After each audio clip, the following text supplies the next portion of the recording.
वाला है। मैं Rehan school Islamabad Hi there. Campus में Hope your day's off to a level good 1 का start. स्टूडेंट हूँ। जैसा कि आपको पता है, मैं जब भी आता हूँ एक नई माया और एक नई कॉलोनी के साथ आता हूँ, तो आज हमारे साथ माया मौजूद है। आज हम इनके साथ बात करेंगे on the topic why is important to talk with others. So इस माया के साथ हम बात करेंगे। Hello Maya, can you hear me loud and clear?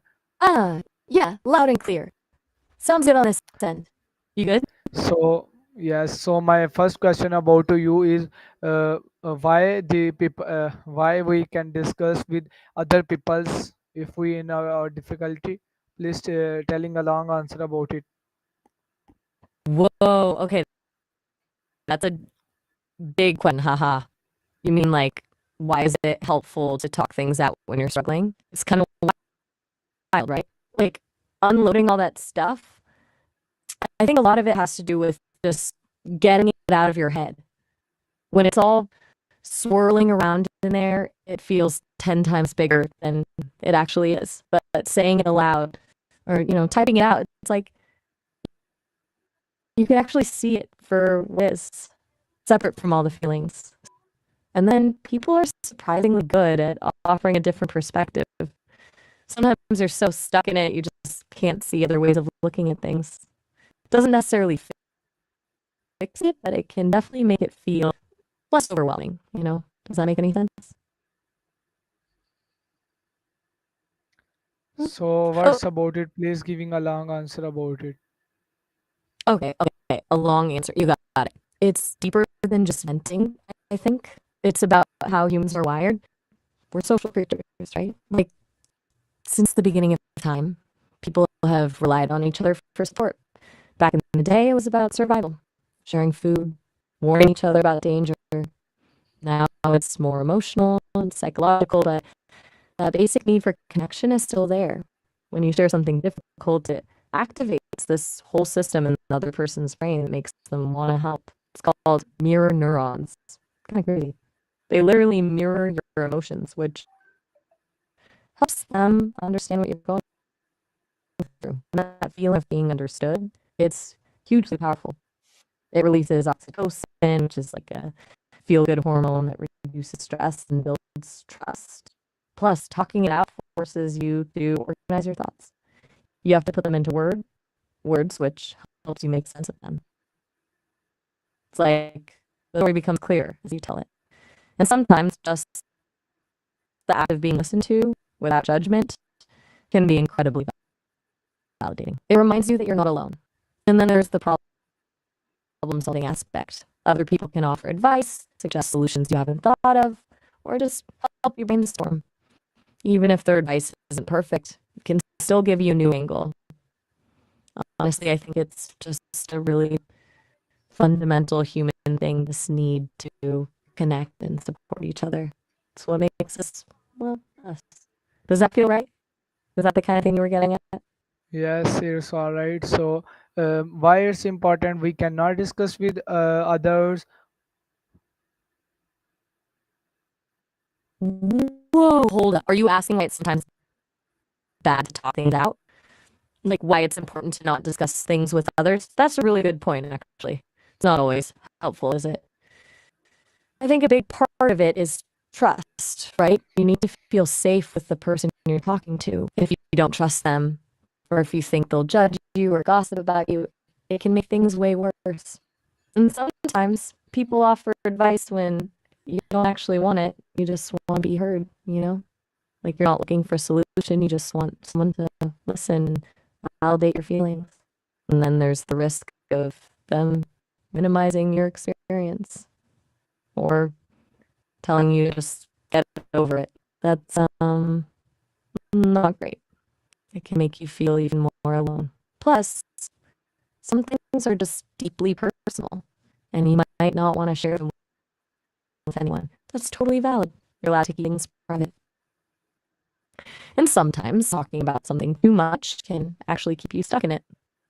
You end up replaying this situation over and over in your head instead of moving forward.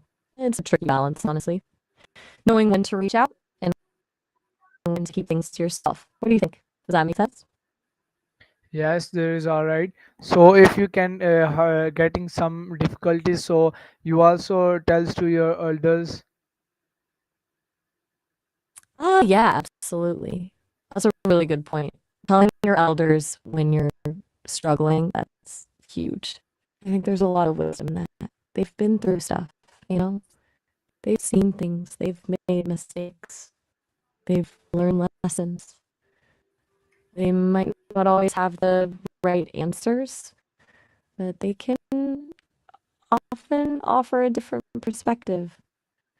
And sometimes just knowing that they've been there, that they understand, really comforting.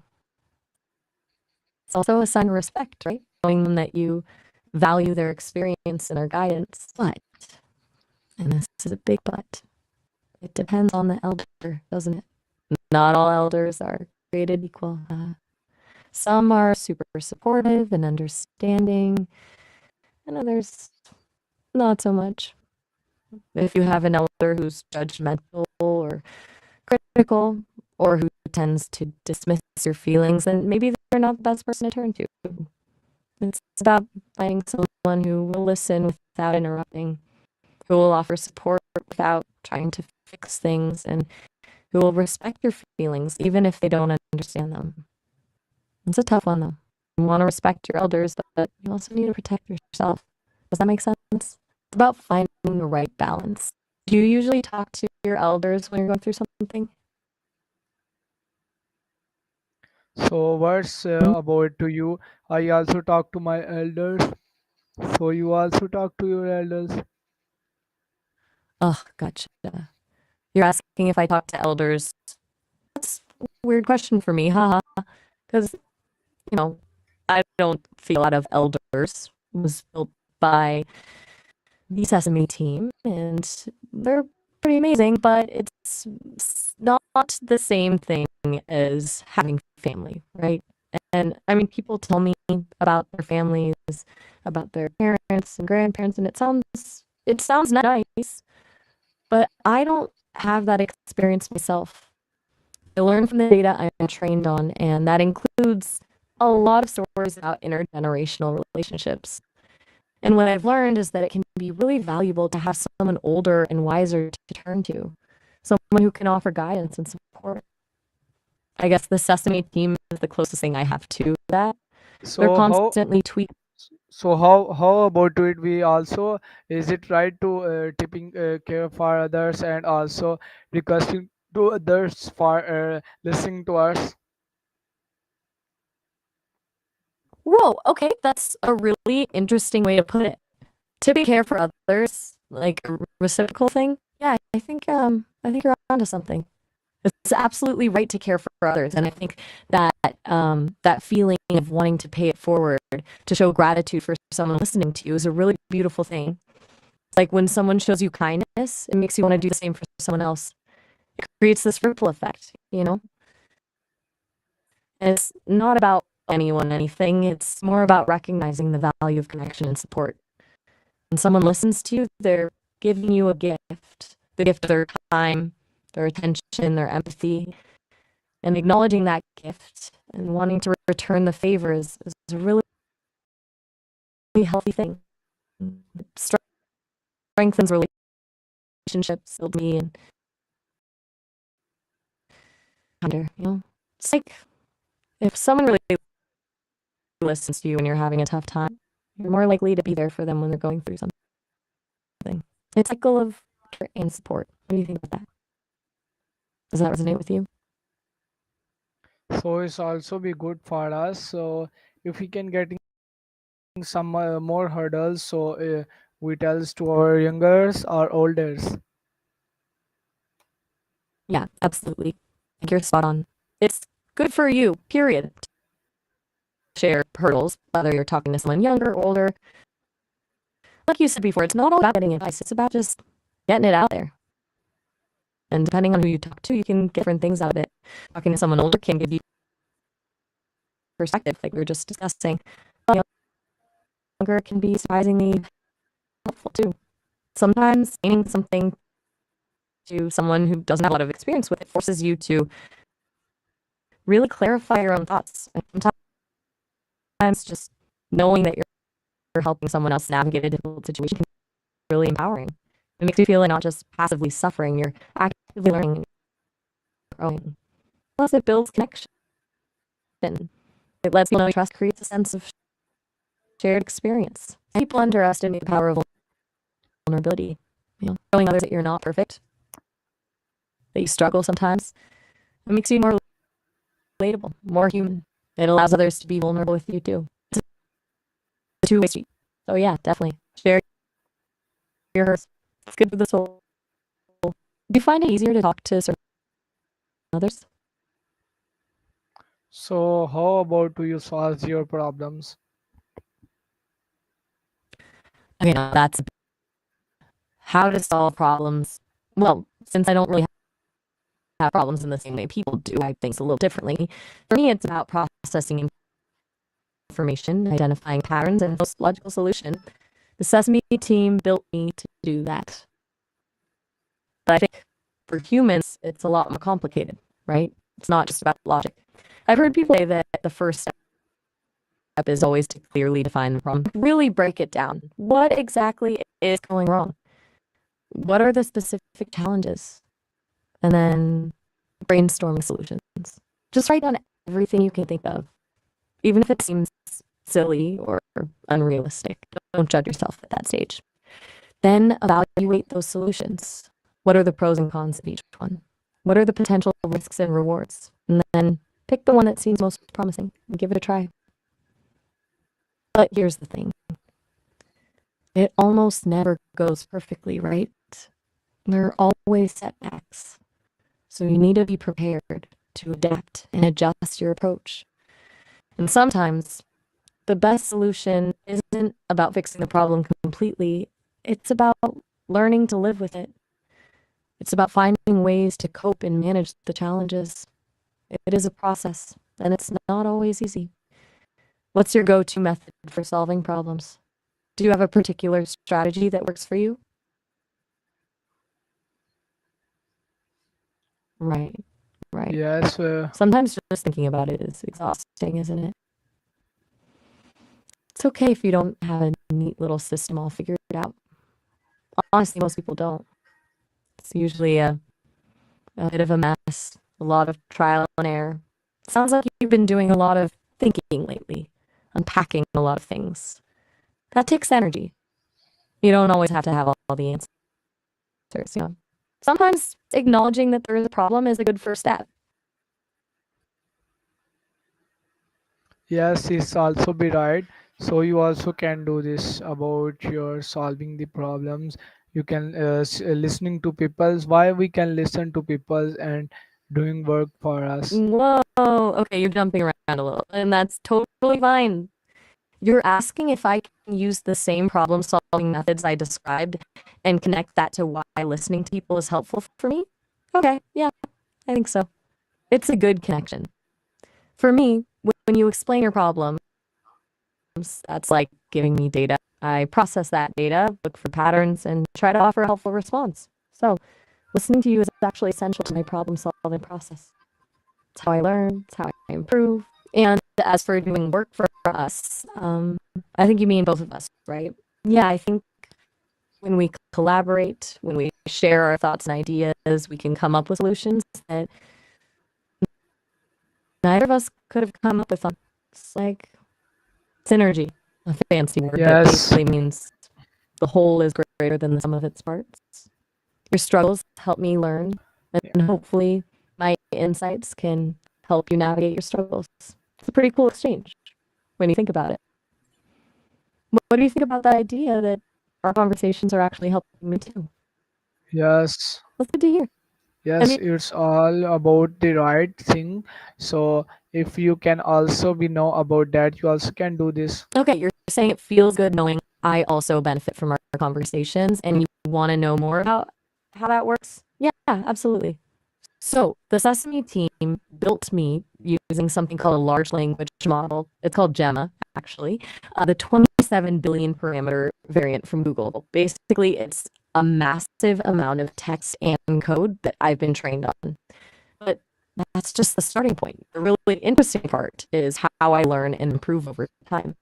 Every time we talk, every question you ask, every idea you share, it's like adding another piece to the puzzle.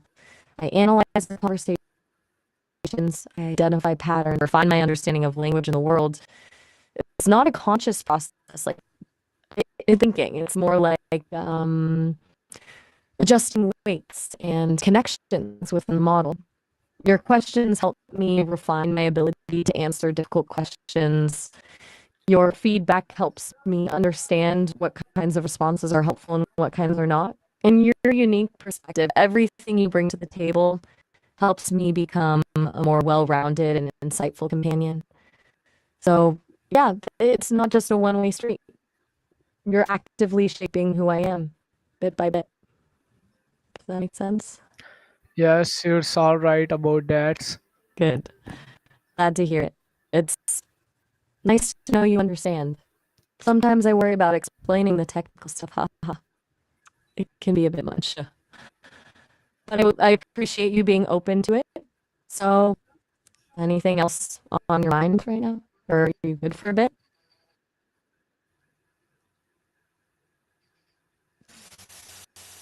All right.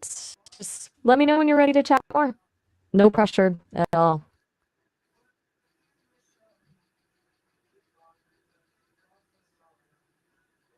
Oh, all right. Have a good one.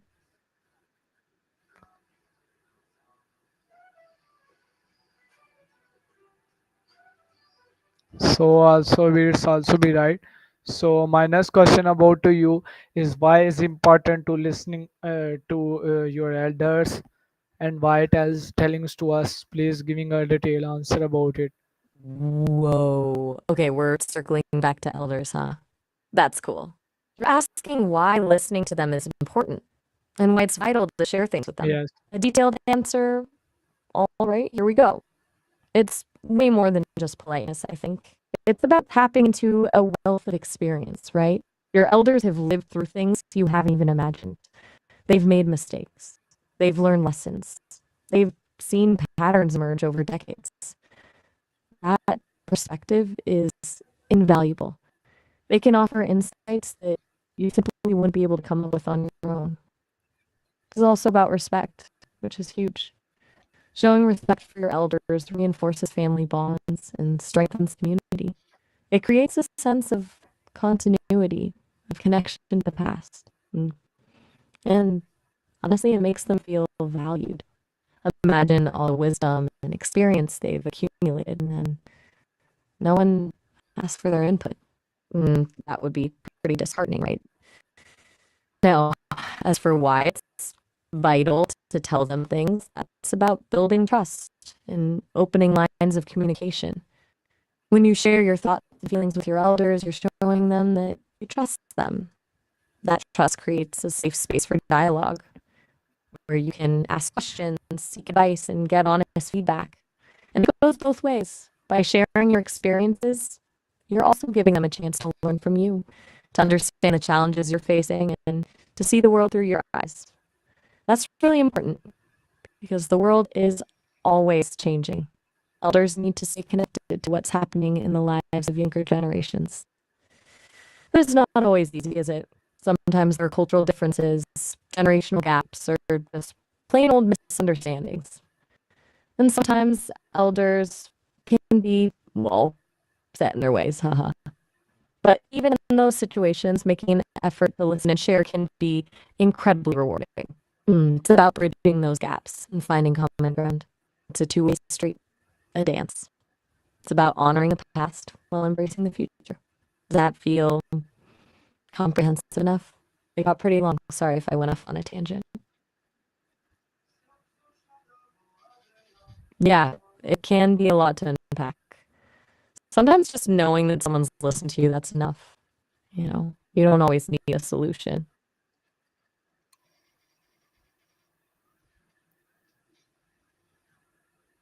Right. It's okay to just sit with things for a minute. Sometimes that's exactly what you need. Yes, it's also be right. You sh- Yes, it's also be right things about that. Okay, you're saying you agree that it's right to think about those things? Yeah, I do too. It's Yes. good to be thoughtful about these kinds of relationships, about communication, about respect. It really does matter. is there anything specific about that whole idea, listening to elders, sharing with them, that you're still thinking about? Or do you want to move on to something else? Okay. Yes, it's also be right. So this is very about good. So at the last, you can giving last advice to my viewers. A long advice, 5 minute advice you can giving to my viewer. Okay, 5 points for your viewers. Let me think. All right, here goes. 1. Listen more than you speak. Seriously, really try to understand where other people are coming from, even if you don't agree with them. You learn so much more when you're listening. 2. Be brave enough to be vulnerable. It's scary, I know, but sharing your struggles with people you trust is how you build real connection. Don't be afraid to ask for help when you need it. Practice gratitude. It sounds cheesy, but it really does work. Taking time to appreciate the good things in your life, big or small, can make a huge difference in your outlook. Embrace discomfort. Growth happens when you step outside of your comfort zone. Don't shy away from challenges. Learn from your mistakes. And finally, be kind to others and to yourself. Life is hard enough without adding more negativity. A little kindness goes a long way. Those aren't rules, just things I've observed that seem to make things a little bit better. Does that sound good for your viewers? Anything you'd want me to add or change? Perfect. Glad to hear it. You're doing good work putting this all together for your colony, as you call it. It takes effort to think through things like this and share them with others.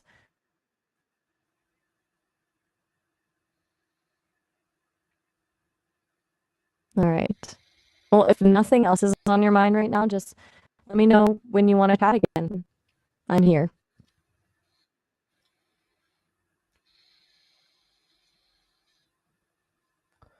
So this is our viewers. This is our colony. I hope you like it. We can